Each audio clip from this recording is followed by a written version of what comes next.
আল্লাহর কাছে সবচেয়ে পছন্দনীয় আমল কি, এ ব্যাপারে একটু জানতে চাচ্ছি। মানে আল্লাহর কাছে যার জন্য আমরা আমল করি, কার জন্য?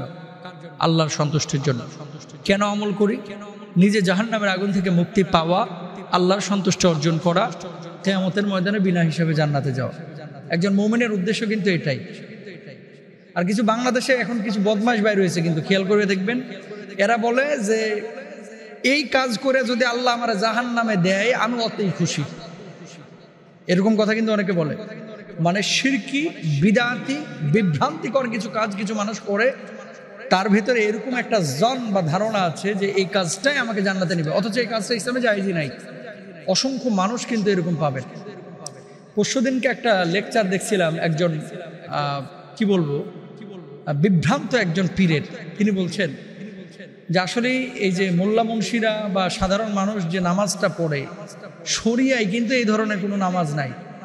অন্তরে যদি চলমান থাকে নামাজ, তাহলে আসলে আর কিছু লাগে না।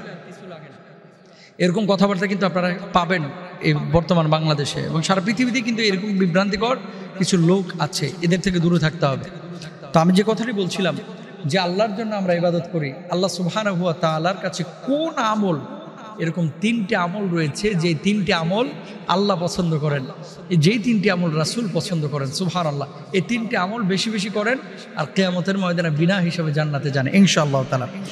হাদিসটি কোথায় রয়েছে আমরা খেয়াল করি, এবং আল্লাহ রাসূল সাল্লাল্লাহু আলাইহি ওয়াসাল্লামের সেই হাদিসটি একটু শুনি। আনা আব্দুল্লাহ ইবনে মাসউদ রাদিয়াল্লাহু তাআলা আনহু, আব্দুল্লাহ ইবনে মাসউদ রাদিয়াল্লাহু তাআলা আনহু থেকে বর্ণিত, সাআলতু রাসূলুল্লাহ সাল্লাল্লাহু আলাইহি ওয়াসাল্লাম, নবীজি সাল্লাল্লাহু আলাইহি ওয়াসাল্লামকে জিজ্ঞেস করলাম, ইয়া রাসূলুল্লাহ, হে আল্লাহ রাসূল, আইয়ুল আমালে আফজালু, সবচেয়ে প্রিয় আমল যেটা আল্লাহর কাছে পছন্দনীয় সেটি কোনটা?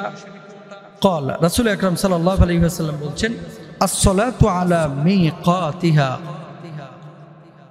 এক নাম্বার আল্লাহর কাছে সবচেয়ে পছন্দনীয় কাজ হচ্ছে সময় মতো, অক্ত মতো নামাজ আদায় করা। সুবহানাল্লাহ, যে ব্যাপারে আমরা উদাসীন।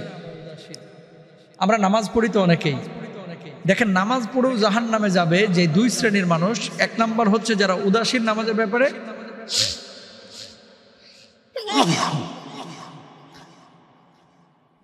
আর দুই নাম্বার হচ্ছে ওই শ্রেণীর নামাজি যারা ওয়াক্ত মতো নামাজ আদায় করে না।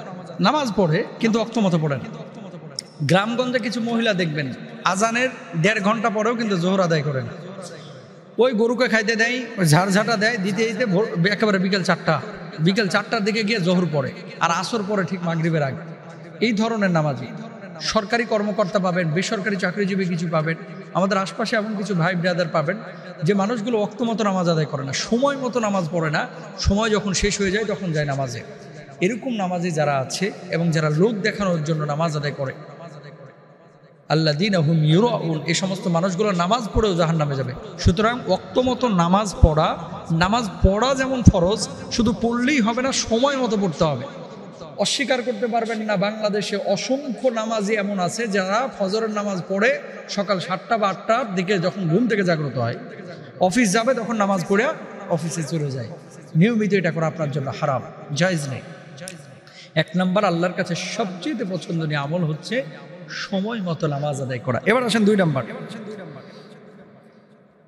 কুলতু সুম্মা আইয়ুন, এরপর আব্দুল্লাহ ইবনে মাসউদ বলছেন, আমি আবার আল্লাহ রাসূল সাল্লাল্লাহু আলাইহি ওয়াসাল্লামকে জিজ্ঞেস করলাম, ইয়া রাসূলুল্লাহ, এরপরে সর্বোত্তম আমল কোনটা আল্লাহর কাছে? আল্লাহ রাসূল বললেন, সুম্মা বিররুল ওয়ালিদাইন, এরপরে আল্লাহর কাছে সবচেয়ে পছন্দনীয় আমল হচ্ছে বাপ মার খেদমত করা, বাপ মার সঙ্গে ভালো আচরণ করা, বাপ মার সঙ্গে সুন্দর আখলাক পেশ করা। কুলতু সুম্মা আইয়ুন, এরপরে আবার আল্লাহ রাসূল সাল্লাল্লাহু আলাইহি ওয়াসাল্লামকে জিজ্ঞেস করা হলো, ইয়া রাসূলুল্লাহ, এরপর আল্লাহর কাছে সবচেয়ে প্রিয় আমল কোনটি? ক্বাল আল জিহাদু ফি সাবিলিল্লাহ, আল্লাহর রাস্তায় লড়াই করা, দ্বীন কায়েমের জন্য, আল্লাহর বিধিবিধান আল্লাহর জমিনে কায়েম করার জন্য, এটা আল্লাহর কাছে সবচেয়ে প্রিয়। ফাসাকাতু আন রাসূলিল্লাহ সাল্লাল্লাহু আলাইহি ওয়াসাল্লাম ওয়ালা ওয়াস্তাযাদাহু লাযাদানি, আল্লাহ রাসূল সাল্লাল্লাহু আলাইহি ওয়াসাল্লাম বলছেন। এবং আব্দুল্লাহ ইবনে মাসউদ বললেন, আল্লাহ রাসূল যখন বললেন যে আল্লাহর রাস্তায় লড়াই করা 3 নাম্বার আল্লাহর কাছে সবচেয়ে প্রিয় আমল, এরপর আমরা চুপ হয়ে গেলাম। যদি আরো বাড়াইতাম আল্লাহ রাসূল হয়তোবা এরকম আরো একটা একটা করে আমল বলতেই থাকতেন। সুবহানাল্লাহ। সুতরাং আল্লাহর কাছে সবচেয়ে প্রিয় আমল, আল্লাহর কাছে আবারও বলি সবচেয়ে প্রিয় আমল তিনটি। এক নাম্বার হচ্ছে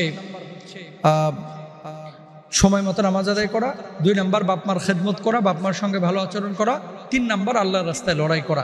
এই 3টি আমল হচ্ছে আল্লাহর কাছে সবচেয়ে প্রিয়। আল্লাহ তাআলা আমাদের সবাইকে আমলগুলো করার তৌফিক দান করুন, আমিন।